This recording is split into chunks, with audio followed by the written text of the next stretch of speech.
Jungkook, এই Jungkook, এই ফকিরের বাচ্চাটাকে কাজের সময় কোথাও পাওয়া যায় না। জাঙ্কুক, কানে কি কথা পৌঁছাচ্ছে না? জাঙ্কুক তে আওয়াজ শুনতেই হন্তদন্ত হয়ে রুমে এসে বলে, সরিতে, হাতে একটু কাজ ছিল, সেই জন্য আসতে একটু লেট হয়ে গিয়েছে। তুমি কি কিছু বলছিলে? না, কিছু বলছিলাম না তো, তোমার ওই ন্যাকা ন্যাকা ফেস দেখার জন্য ডেকেছিলাম। হ্যাঁ? কি হ্যাঁ, দেখতে পাচ্ছ না আমি প্রচন্ড ক্লান্ত। তাড়াতাড়ি আমার জন্য কফি বানিয়ে নিয়ে এসো। একটু ওয়েট করো, আমি এক্ষুনি বানিয়ে নিয়ে আসছি। এই বলে জাঙ্কুক দ্রুত কফি বানানোর জন্য কিচেনে চলে যায়। এখানে আগে সবার পরিচয়টা দেওয়া যাক। কিম চ্যাং-তে কলকাতার টপ বিজনেসম্যান মিস্টার কিম নামজনের একমাত্র মেয়ে, যার অহংকারে পা মাটিতে পড়ে না। আর জিওন জাঙ্কুক, জাঙ্কুকের বাবা ছোটতে কার অ্যাক্সিডেন্টে মারা যায়। তখন জাঙ্কুকের বয়স মাত্র 3 বছর ছিল। মা ন্যান্সি, স্বামী মারা যাওয়ার পর শ্বশুর বাড়ির সবাই তাকে বাসা থেকে বের করে দেয়।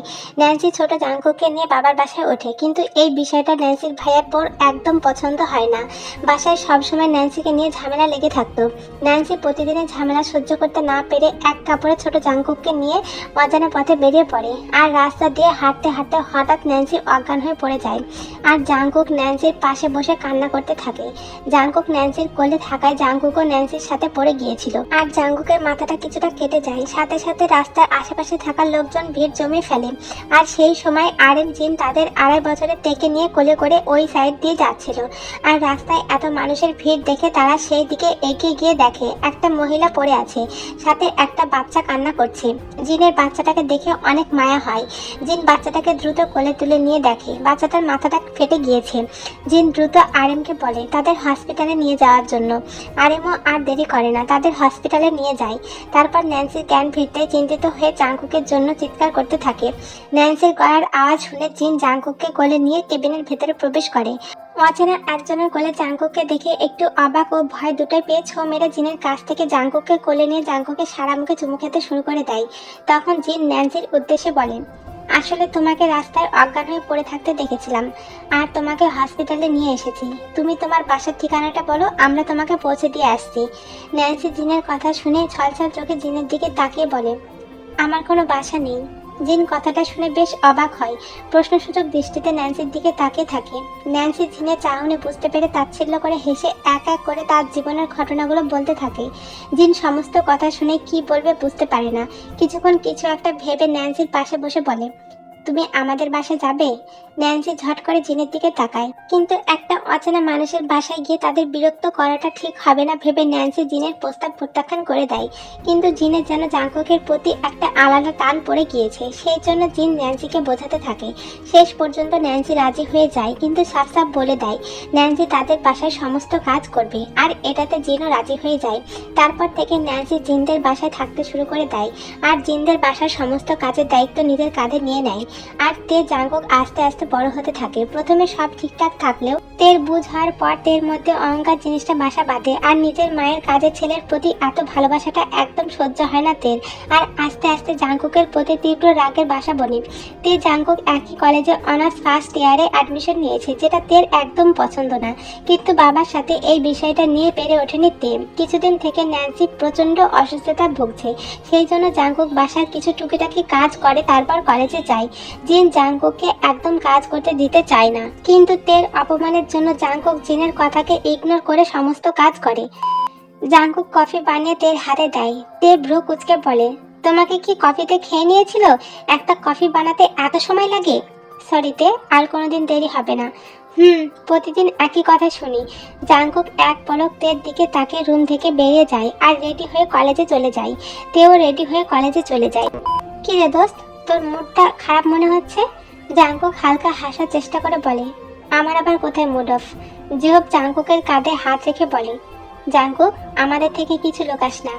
জাঙ্কুক জেহবের দিকে তাকাতে তার চোখ দুটো ছলছল করে ওঠে আর 2 হাত দিয়ে সুগা আর জেহবের ঘাড় জড়িয়ে ধরে কান্নারত কণ্ঠে বলে, আমি আর পারছি না রে, আমি প্রচন্ড ক্লান্ত হয়ে পড়েছি। নিজেকে প্রচন্ড অসহায় মনে হয়। কিছুদিন থেকে মা প্রচন্ড অসুস্থতায় ভুগছে, আমার প্রচন্ড ভয় লাগছে রে। জাঙ্কুক, প্লিজ তুই এত টেনশন করিস না, আন্টি ঠিক হয়ে যাবে। তুই এভাবে ভেঙে পড়লে কি করে হবে বলতো? জাঙ্কুক, প্লিজ শান্ত হ, এখন চল আমরা ক্লাসে যাই। জাঙ্কুক নিজেকে শান্ত করে, তারপর তারা ক্লাসের উদ্দেশ্যে চলে যায়। কিছুক্ষণের মধ্যে স্যার ক্লাসে এসে দেখে জাঙ্কুক পেছনের বেঞ্চে বসে আছে। এটা দেখে স্যার বলে, জাঙ্কুক, তুমি পেছনে কি করছো? সামনে সিটে এসে বসো। জাঙ্কুক সাথে সাথে দাঁড়িয়ে বলে, স্যার সামনে তো জায়গা নেই। কে বলেছে? ওই তো তের পাশের সিটটা ফাঁকা পড়ে আছে, তুমি ওটাই গিয়ে বসো। সাথে সাথে তে দাঁড়িয়ে চিৎকার করে বলে, হোয়াট? একদম না, আমি ওই ফকিরের বাচ্চার পাশে কিছুতেই বসবো না। তে, how is this behaviour? Sorry sir, but I will not seat with her. Sir please, আমি এখানেই ঠিক আছি। স্যার আর কিছু বলে না, কারণ কলেজে প্রত্যেক বছর বছর মোটা অঙ্কের টাকা তের বাবার কাছ থেকে আসে, সেই জন্য তিনি বেশি কথা না বাড়িয়ে ক্লাস করাতে শুরু করে। আর জাঙ্কুক কলেজের টপ স্টুডেন্ট, তে এত চেষ্টা করে জাঙ্কুককে এই একটা বিষয় হারাতে পারেনি। সেই ছোট থেকে জাঙ্কুক প্রত্যেক ক্লাসে ফার্স্ট হয়ে আসছে, আর তে সেকেন্ড। এই লিসা, তুই বারবার পেছনে কি দেখছিস? আরে তেমন কিছু না, এমনি জাস্ট, বলে লিসা শাই ফিল করতে থাকে। আসলে লিসা মনে মনে জাঙ্কুককে পছন্দ করে, কিন্তু বিষয়টা কাউকে বলতে পারে না। আর না তো জাঙ্কুককে, হয়তো তের সাথে ফ্রেন্ডশিপ ভেঙে যাবে সেই ভয়ে বলতে পারে না। May I coming sir? Yes yes, come. তারপর স্যার ক্লাসের স্টুডেন্টদের দিকে তাকিয়ে বলে, স্টুডেন্ট, এটা হচ্ছে জেনি, তোমাদের ক্লাসের নতুন স্টুডেন্ট। আশা করছি তোমরা তার সাথে ফ্রেন্ডশিপ করবে। জেনি, নিজের সিটে গিয়ে বসো। জেনি লিমিনোর কাছে এগিয়ে গিয়ে ফিসফিস করে বলে, thank you papa. Shut up. Jenny একটা সফট স্মাইল দিয়ে আশেপাশে তাকায় আর দেখে লাস্ট বেঞ্চে একটা অত্যন্ত সুদর্শন ছেলে খুব মনোযোগ সহকারে বইয়ের দিকে নজর রেখে বসে আছে। জেনি তার কাছে গিয়ে বলে, এক্সকিউজ মি, আমি কি এখানে বসতে পারি? জাঙ্কুক জেনির দিকে তাকিয়ে বলে, একদম ছোট্ট জবাব। জেনি জাঙ্কুকের পাশে বসে জাঙ্কুকের দিকে নিজের হাত বাড়িয়ে দিয়ে বলে, আমরা কি ফ্রেন্ড হতে পারি? জাঙ্কুক একবার জেনির হাতের দিকে তাকিয়ে নিজের হাতটা বাড়িয়ে দিয়ে বলে, ও আই এম সো হ্যাপি। আচ্ছা তোমার নাম কি? জাঙ্কুক। ও, আমি জেনি। এই তুমি কি ছাড়া আর কিছু বলতে পারো না? পারি, বাট আমার ব্যাকগ্রাউন্ড জানলে তুমি নিজ থেকেই কথা বলা বন্ধ করে দেবে, তাই বেশি কথা বলার প্রয়োজন মনে করছি না। বন্ধুত্বের ব্যাকগ্রাউন্ড দেখে হয় না, বুঝলে? জাঙ্কুক জেনির মুখের দিকে তাকিয়ে হালকা হাসে। মেয়েটা যেমন সুন্দর তেমন তার কথাগুলো সুন্দর। আর এইদিকে তে, জেনি আর জাঙ্কুককে এইভাবে কথা বলতে দেখে রাগে গজগজ করছে, মনে হচ্ছে দুজনকে কাঁচা গিলে খেয়ে নিবে। সেম অবস্থা লিসারও। ক্লাস শেষ হবার ঘন্টা পড়তেই স্যার ক্লাস থেকে চলে যায়, আর তে দাঁড়িয়ে চিৎকার করে বলে, ওই ফকিরের বাচ্চা, আমি পানি খাবো, তাড়াতাড়ি আমার জন্য পানি নিয়ে আয়। তের কথা শুনে জাঙ্কুক তাড়াতাড়ি উঠে দাঁড়ায়। এটা দেখে জেনি জাঙ্কুকের হাত ধরে বলে, হে, এটা কেমন ব্যবহার? পানি পিপাসা পেলে নিজে গিয়ে নিয়ে এসো, ওকে কেন বলছো? ওকে তোমার চাকর? তে তাচ্ছিল্য করে বলে, তুমি নতুন তাই জানো না, ও আমার চাকরি। হতে পারে ও তোমার বাসায় কাজ করে, এই বলে এটা না যে কলেজে এসে তোমার হুকুম শুনবে। জাঙ্কুক জেনির দিকে তাকিয়ে বলে, তুমি কিভাবে জানলে আমি তের বাসায় কাজ করি? আসলে আমি তোমার বিষয়ে সব জানি। জাঙ্কুক জেনির কথায় অবাক হয়ে যায়। আরে ওইভাবে তাকাচ্ছ কেন? আমি তোমার ব্যাপারে সব জানি, কোনো এক সময় বলবো। এখন কি পানির জন্য সারা জীবন আমাকে ওয়েট করতে হবে? জেনি কিছু বলতে যাবে তার আগে জাঙ্কুক জেনিকে থামিয়ে দিয়ে বলে, একটু ওয়েট করো, আমি নিয়ে আসছি। বলে জাঙ্কুক পানি নিতে চলে যায়। ওই দাঁড়াও, আমিও যাব, বলে জেনিও জাঙ্কুকের সাথে চলে যায়। এটা দেখে তে রাগে গজগজ করতে লাগে। কিছুক্ষণ পর জাঙ্কুক পানি এনে তেকে দেয়। তে একবার পানির বোতলের দিকে তাকায় তো একবার জাঙ্কুক জেনির দিকে তাকায়। তারপর তে বোতলটা হাতে নিয়ে বোতলের সমস্ত পানি জাঙ্কুকের মুখে ছুঁড়ে মারে আর নিজের ব্যাগ নিয়ে ক্লাসরুম থেকে বেরিয়ে যায়। জাঙ্কুক, আরে ওকে? জাঙ্কুক রুমাল দিয়ে মুখ মুছতে মুছতে বলে, জেনি রাগে গজগজ করতে করতে বলে, ওই তেকে আমি কিছুতেই ছাড়বো না। জেনি ছাড়ো, তে এইরকমই। ও একটু জেনি টাইপের হলেও ওর মনটা একদম সফট। তুমি বুঝি ওকে খুব ভালোভাবে বুঝো? জাঙ্কুক একটু দীর্ঘশ্বাস ফেলে বলে, অবশ্যই, সেই ছোটবেলা থেকে ওকে দেখে আসছি, ও মোটেও এমন ছিল না। কিন্তু কি বলতো, সময় মানুষকে বদলে দেয়। যাই হোক, তুমি এটা তো বললে না তুমি আমার ব্যাপারে এত কিছু কিভাবে জানলে? কারণ লিমিনো আমার বাবা। কি সত্যি? আর পাপা বাসায় সবসময় তোমার কথা বলতো। আমি তো অন্য কলেজে ছিলাম, বাট পাপার তোমাকে নিয়ে এত প্রশংসা শুনতে শুনতে তোমাকে দেখার আগ্রহ তীব্রভাবে বেড়ে যায়। আর পাপাকে বলে এই কলেজে অ্যাডমিশন নিয়ে নি। ও আচ্ছা, এই শোনো, আমি কিন্তু তোমার জন্য এই কলেজে অ্যাডমিশন নিয়েছি, সো আমাকে দেখে রাখার দায়িত্ব কিন্তু তোমার। জো হুকুম ম্যাডাম, বলেই দুজনে হাসতে শুরু করে দেয়। এইভাবে জাঙ্কুক আর জেনির কলেজের দিনগুলো কাটছিল। জেনি আর জাঙ্কুকের মধ্যে ভালো একটা ফ্রেন্ডশিপ তৈরি হয়ে যায়, কিন্তু জেনি জাঙ্কুককে প্রচণ্ডভাবে ভালোবাসতে শুরু করে, বাট জাঙ্কুককে তার মনের কথা বলতে পারে না। আর জেনি আর জাঙ্কুকের এত মাখামাখি ভাব একদম সহ্য করতে পারে না, সেই জন্য জাঙ্কুককে অপমানের মাত্রাটাও বাড়িয়ে দিয়েছে। কিন্তু দিন শেষে জাঙ্কুক যখন জেনির সাথে কথা বলে তখন যেন জাঙ্কুক করা সমস্ত অপমান ভুলে যায়। এর মধ্যে লিসা জাঙ্কুককে প্রপোজ করে, কিন্তু জাঙ্কুক এটা বলে রিজেক্ট করে দেয় যে তার মনের মানুষ আছে আর সে তাকে প্রচন্ড ভালোবাসে। লিসা বুঝতে পারে যে জাঙ্কুক জেনিকে ভালোবাসে, আর এই কথাটা যখন তে শুনতে পায় তখন তে বাসায় গিয়ে তার রুমের সমস্ত জিনিস ভাঙচুর করতে থাকে। আরিম জিন এই ব্যাপারটা জিজ্ঞাসা করলে বলে, কিছু হয়নি, এমনি মাথাটা গরম ছিল তাই ভেঙেছি। তারাও আর কোনো কথা বাড়ায় না। বাট আজকে আরিমদের বাসায় লি মিনও এসেছে, কিন্তু জাঙ্কুক বাসায় নেই। জাঙ্কুক এখন কলেজের অফ টাইমে আরিমের অফিসে টুকিটাকি কাজে দেখাশোনা করে। যাই হোক, ড্রয়িং রুমের সোফায় বসে সবাই কথা বলছে। কথার মাঝে লি মিনও বলে, আরিম ভাই, আমার একটা কথা ছিল। বলেন। আসলে আমি আমার মেয়ের জন্য এখানে এসেছি। মানে? মিনু একটু রয়েছে বসে বলে, আসলে আমার মেয়ে জেনি আপনাদের ছেলে জাঙ্কুককে ভালোবাসে, আর আমার মনে হয় জাঙ্কুকও জেনিকে পছন্দ করে। তাই আমি ভাবছিলাম যদি ওদের 4 হাত এক করে দিই, আপনারা কি বলেন? আরিম কথাটা শুনে জিনের দিকে তাকায়, তারপর কিছুক্ষণ সময় নিয়ে বলে, আসলে এই সিদ্ধান্ত নেওয়ার আমরা কেউ না, জাঙ্কুকের মা আছে, উনি যদি চাই। ন্যান্সির সাথে সাথে বলে ওঠে, ভাইয়া আপনি এটা কি বলছেন? আমার থেকেও বেশি অধিকার আপনাদের আছে। আর জাঙ্কুকের যদি এই বিয়েতে কোনো আপত্তি না থাকে তাহলে আমারও নেই। এখন সিদ্ধান্ত আপনার, আপনি কি চান? আরএম কিছু বলতে যাবে, ঠিক সেই সময় ওপর থেকে একটা ফুলের টপ পরে খন্ড খন্ড হয়ে যায়। সবাই চমকে ওপরে তাকাতে দেখে তে রক্তিম চোখে দোতলায় বারান্দায় দাঁড়িয়ে আছে। তে, এটা কি করলে তুমি? তে দ্রুত নিচে এসে বলে, তোমাদের সাহস কি করে হয় জাঙ্কুকের বিয়ে ঠিক করার? তে, কি বলছো তুমি? তে ন্যান্সির দিকে এগিয়ে গিয়ে ন্যান্সির হাত ধরে বলে, ভালো মা, তুমি তো সব জানো, তাহলে কেন তুমি জাঙ্কুকের অন্য কারোর সাথে বিয়ে ঠিক করছো কেন? তে, কি হচ্ছে এসব? তুমি কি শুনতে পাওনি? জাঙ্কুক জেনিকে ভালোবাসে। আমি মানি না, জাঙ্কুক অন্য কাউকে ভালোবাসতে পারে না। তে, পাগল হয়ে গিয়েছো তুমি? জাঙ্কুকের সাথে জেনির বিয়ে হবে, এটা ফাইনাল। তে টেবিলে থাকা ফুলের ঝুড়ি থেকে চাকু তুলে নিয়ে তার হাতের শিরায় তাক করে। এটা দেখে সবাই চিৎকার করে ওঠে। জিন কান্না করতে করতে বলে, তে মামনি, কি করছিস? ওটা ফেলে দে মা, তোর হাতটা কেটে যাবে। বাবা, আমি আজ এই মুহূর্তে জাঙ্কুককে বিয়ে করতে চাই। যদি তোমরা রাজি না থাকো তাহলে আমি নিজেকে শেষ করে দেব। তে, পাগল হয়ে গিয়েছো? হ্যাঁ পাপা, আমি পাগল হয়ে গিয়েছি। তুমি তো আমার জন্য সব করতে পারো, তাহলে আমাকে জাঙ্কুককে এনে দাও বাবা, আমি জাঙ্কুককে চাই। তে, জাঙ্কুক জেনিকে? আমি কিছু শুনতে চাই না পাপা, আমার জাঙ্কুককে লাগবে। আরে মেয়ের অবস্থা দেখে ন্যান্সির কাছে গিয়ে হাত জোর করে বলে, ন্যান্সি, তোমার কাছে আমি জাঙ্কুককে ভিক্ষা চাইছি, প্লিজ ন্যান্সি। ন্যান্সি আরমের হাত ধরে বলে, ভাইয়া কি করছো তুমি? ন্যান্সি, ভাইয়া আপনারা যদি রাজি থাকেন তাহলে তের সাথে জাঙ্কুকের বিয়ে হবে। আরএম কান্নারত অবস্থায় হ্যাঁ সূচক মাথা নাড়ায়, কিন্তু জাঙ্কুক, সেটা আমি দেখে নেব। লিমিনোর কাছে সবাই ক্ষমা চায় আর লিমিনো ওখান থেকে চলে যায়। আরএম তখনই জাঙ্কুককে বাসায় আসতে বলে, সাথে কাজী সাহেবকেও ডেকে নেয়। জাঙ্কুক বাসায় এসে যখন ন্যান্সির মুখে সমস্ত কথা শুনে তখন জাঙ্কুক তৎক্ষণাৎ বিয়ের জন্য না করে দেয়, কিন্তু ন্যান্সি ইমোশনাল ব্ল্যাকমেল করে ঠিক বিয়ের জন্য রাজি করে নেয়। আর ঘরোয়াভাবে তাইকুকের বিয়েটা হয়ে যায়। বিয়ে কমপ্লিট হতে জাঙ্কুক বাসা থেকে বেরিয়ে যায় আর সারাটা দিন বাসায় ফেরে না। আর রাত 12টার সময় বাসায় ফিরে নিজের রুমে প্রবেশ করতেই এক গুচ্ছ গোলাপের পাপড়ি জাঙ্কুকের গায়ের ওপর পড়ে। জাঙ্কুক কিছুটা অবাক হয়ে আশেপাশে তাকায়, পুরো রুম গোলাপের পাপড়ি দিয়ে সাজানো। জাঙ্কুক পাশে তাকাতে দেখে তে একটা হট নাইট স্যুট পরে দাঁড়িয়ে আছে। ড্রেসটা এতটাই পাতলা যে তে শরীরের সমস্ত ভাঁজ স্পষ্টভাবে বোঝা যাচ্ছে। জাঙ্কুক রাগে গজগজ করতে করতে বলে, আপনি এই ফকিরের রুমে কি করছেন? তে জাঙ্কুকের কাছে এগিয়ে এসে তর্জনী আঙ্গুল দিয়ে বুকে স্পর্শ করতে করতে বলে, ও মা, এটা আবার কেমন কথা? আজ না আমাদের ফার্স্ট নাইট? জাঙ্কুক তাচ্ছিল্য করে হেসে বলে, ফার্স্ট নাইট? আপনি কার সামনে দাঁড়িয়ে কথাগুলো বলছেন বুঝতে পারছেন? অবশ্যই আমার বিয়ে করা হাজবেন্ড। হাসালেন ম্যাডাম, আমার মতো ফকির কিনা আপনার হাজবেন্ড? জাঙ্কুক প্লিজ, এটা আপনার কোন নতুন নাটক ম্যাডাম? আপনি তো আমার মতো ফকিরকে সহ্য করতে পারেন না, তাহলে বিয়ের মতো পবিত্র বন্ধনে কেন বাঁধলেন?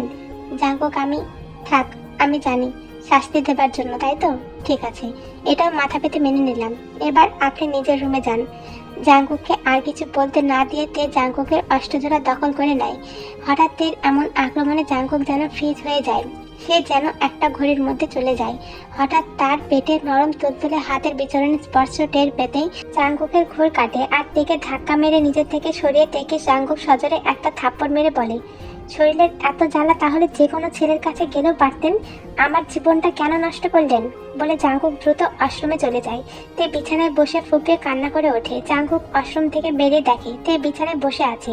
জাঙ্কুক একটা বালিশ নিয়ে সোফায় শুয়ে পড়ে। এটা দেখে তে বলে, তুমি ওখানে কেন শুয়েছো? খাটে এসে সব প্রয়োজন নেই, আপনার সাথে শুতে আমার রুচিতে বাঁধবে। তের কথাটা শুনে মনটা আরো খারাপ হয়ে যায়।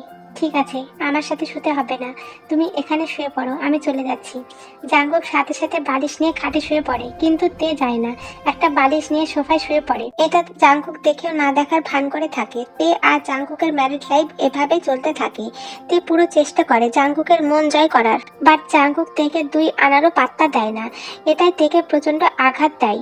তবুও হাসি মুখে সবটা মেনে নেয়। সেও তো একসময় জাঙ্গুককেও এভাবে কষ্ট দিত, কিন্তু তে যেন একদম চেঞ্জ হয়ে গিয়েছে।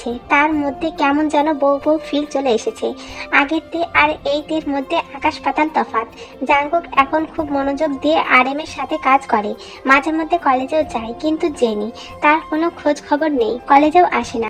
জাঙ্গুক মিনহোকে জিজ্ঞাসা করলে বলে ওর নানু বাসায় গিয়েছে কিছুদিনের জন্য, আর জেনির ফোনটাও সবসময় বন্ধ বলে। আজকে জাঙ্গুক কলেজে আসতে দেখে আজকে জেনি এসেছে। জাঙ্গুক জেনির কাছে গিয়ে দেখে জেনির মুখটা কেমন ফ্যাকাশে হয়ে গিয়েছে, চোখের নিচে কালো দাগ পড়েছে, মুখটা কেমন মলিন দেখাচ্ছে। জেনি, তোমার এমন অবস্থা কেন? জেনি হালকা হাসার চেষ্টা করে বলে, আমার আবার কি হবে, দেখো আমি অনেক ভালো আছি, আমি ছাড়া আর কে ভালো থাকবে বলো? বলে জেনি শব্দ করে কান্না করতে করতে মাটিতে বসে পড়ে। জাঙ্গুক তৎক্ষণাৎ জেনির বাহু ধরে দাঁড় করে বলে, এই জেনি, তুমি এইভাবে কেন কান্না করছো? প্লিজ স্টপ, আমি তোমার কান্না সহ্য করতে পারছি না।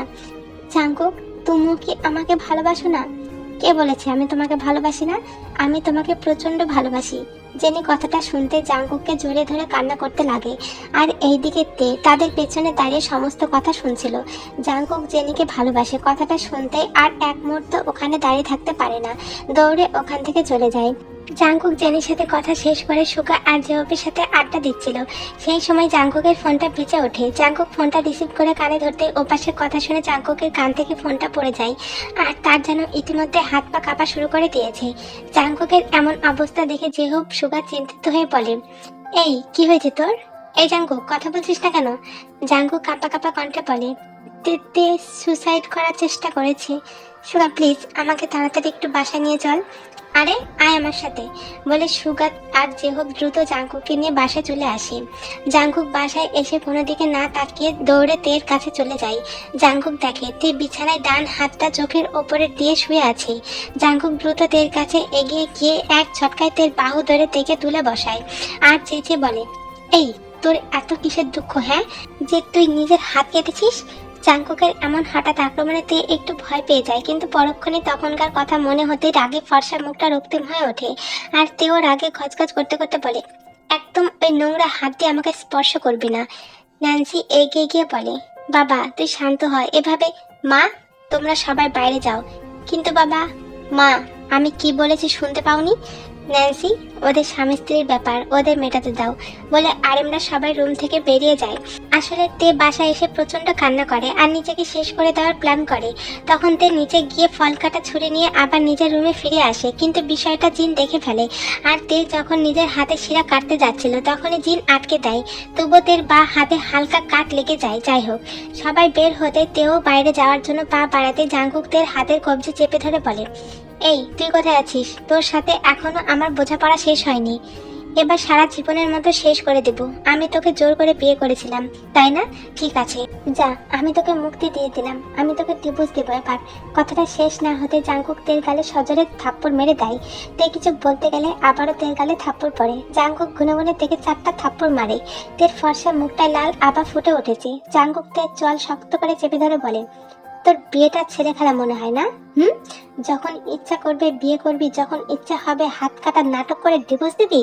তে জাঙ্গুকের হাত ছাড়াতে ছাড়াতে বলে, ও তার মানে ঘরে বউ রেখে প্রেমিকার সাথে জড়াজড়ি করবি, পরকিয়া করবি, আর আমি সেটা দেখে চুপ থাকবো?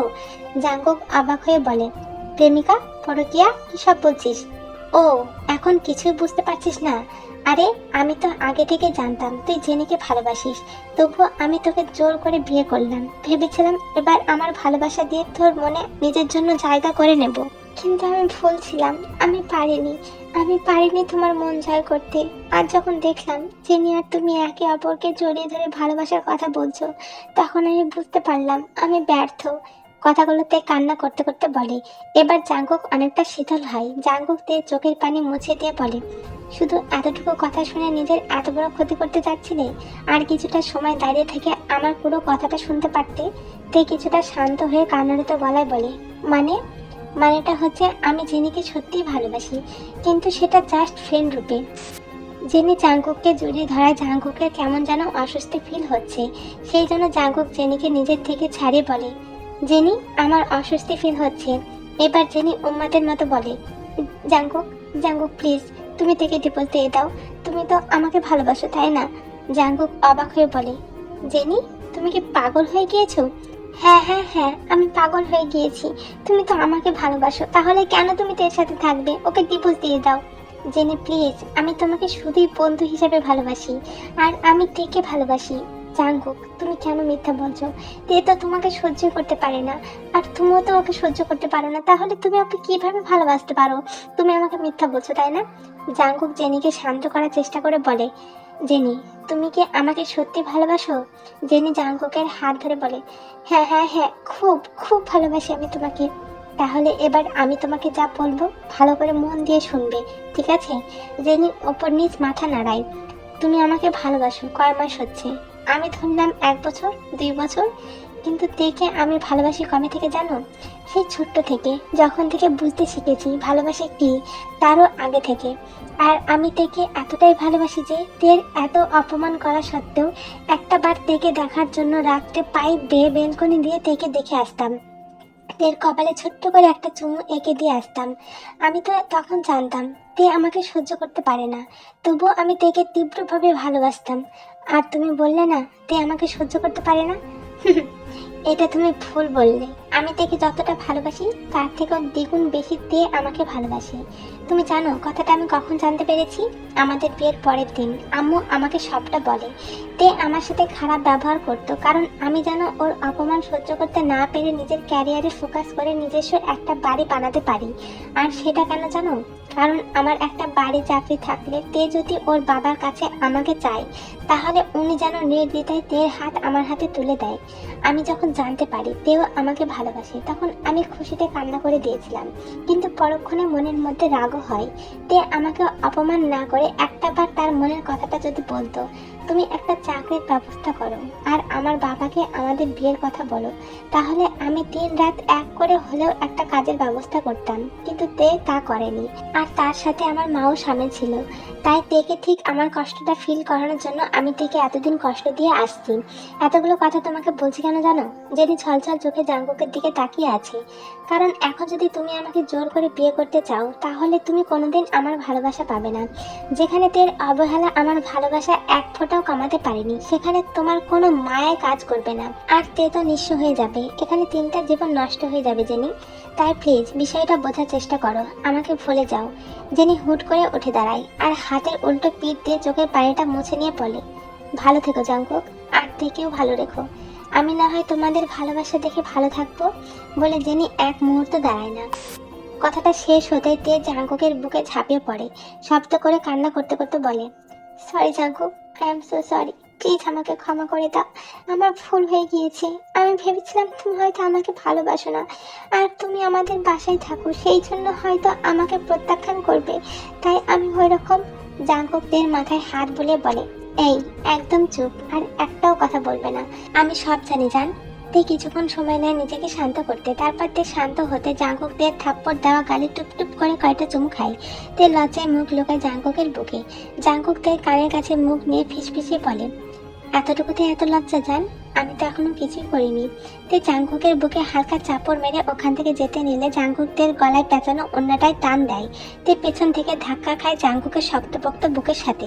জাঙ্কুক এক টানে তের গলার অন্যটা টান দিয়ে ফ্লোরে ছুঁড়ে ফেলে দিয়ে মুখ ডোবায় তের মকমলে গলায়।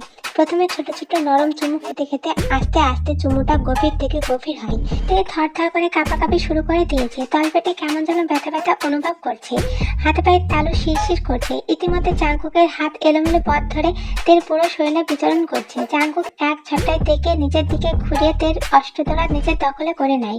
তে যেন জাঙ্কুকের তারে তাল মেলাতেই পারছে না। জাঙ্কুক যেন তাকে দম আটকেই মেরে ফেলবে। জাঙ্কুকের লাভ মেকিং আস্তে আস্তে গভীর থেকে গভীর হতে শুরু করে। এভাবেই শুরু হয় মান অভিমানের এক নতুন ভালোবাসার গল্প।